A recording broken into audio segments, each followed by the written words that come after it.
जैसे जैसे उत्तर प्रदेश विधानसभा चुनाव 2027 की तरफ बढ़ रहा है, वैसे वैसे राजनीतिक दलों की बयानबाजी और रणनीतिक चालें भी तेज होती जा रही हैं।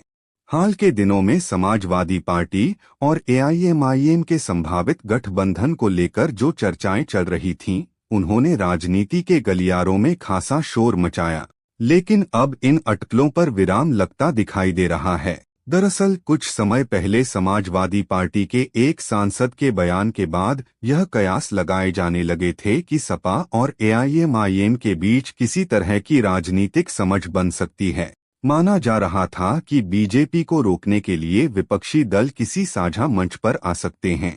लेकिन इसी बीच समाजवादी पार्टी के महासचिव शिवपाल सिंह यादव का एक सख्त बयान सामने आया, जिसने पूरी तस्वीर को बदल कर रख दिया। शिवपाल यादव ने दो टूक कहा कि समाजवादी पार्टी को एआईएमआईएम की किसी भी तरह की जरूरत नहीं है।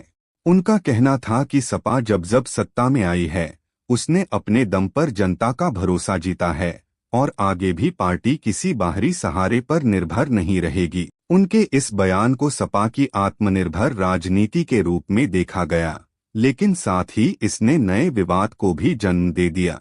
शिवपाल यादव के बयान के बाद राजनीतिक तापमान अचानक बढ़ गया। एआईएमआईएम की ओर से पार्टी प्रवक्ता शादाब चौहान ने इस पर कड़ी प्रतिक्रिया दी। उन्होंने कहा कि यह बयान राजनीतिक आत्मविश्वास से ज्यादा अहंकार को दर्शाता है। शादाब चौहान ने आरोप लगाया कि कुछ पार्टियां मुसलमान मतदाताओं को अपना स्थायी वोट बैंक मानकर चलती हैं और उन्हें सिर्फ डर या मजबूरी के आधार पर अपने पक्ष में रखने की कोशिश करती हैं। उनके मुताबिक यह सोच लोकतंत्र और समान भागीदारी की भावना के खिलाफ है।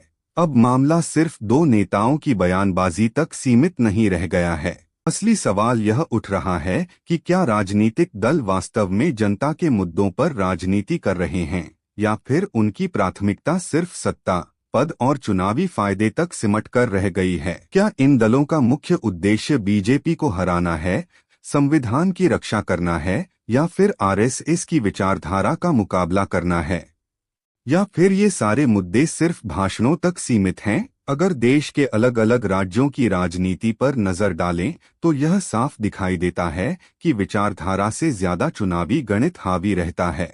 कई बार स्थानीय स्तर पर एक दूसरे के धुर विरोधी दल चुनाव के वक्त साथ आ जाते हैं और चुनाव खत्म होते ही अलग राह पकड़ लेते हैं। वहीं कहीं कथित सहयोगी भी वक्त आने पर एक दूसरे के खिलाफ खड़े नजर आते हैं। ऐसे में आम जनता के मन में यह सवाल उठना स्वाभाविक है कि आखिर सिद्धांत और विचारधारा कहाँ खड़े हैं। बिहार का उदाहरण अक्सर इस संदर्भ में दिया जाता है। वहां एआईएमआईएम को गठबंधन में शामिल न करने और असदुद्दीन ओवैसी पर तीखी टिप्पणियों का राजनीतिक असर बाद में चुनावी नतीजों में साफ दिखाई दिया। नतीजों ने यह साबित किया कि जिन्हें छोटे दल कहकर नजरअंदाज किया जाता है, वे भी कई सीटों पर निर्णायक भूमिका निभा सकते हैं। इसके बावजूद जब ये दल स्वतंत्र रूप से चुनाव लड़ते हैं तो उन पर किसी बड़ी पार्टी की बी टीम होने का आरोप लगा दिया जाता है।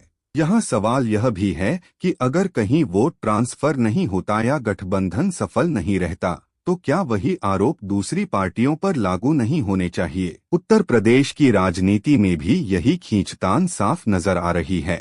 एक तरफ बीजेपी के नेता लगातार यह कहते रहते हैं कि समाजवादी पार्टी मुस्लिम वोटों पर निर्भर है, वहीं दूसरी ओर सपा के नेता यह दावा करते हैं कि उन्हें एआईएमआईएम जैसे दलों की कोई आवश्यकता नहीं है। दोनों तरह के बयान यह संकेत देते हैं कि मुस्लिम मतदाताओं को अलग अलग तरीकों से प्रभावित करने की कोशिश जारी है।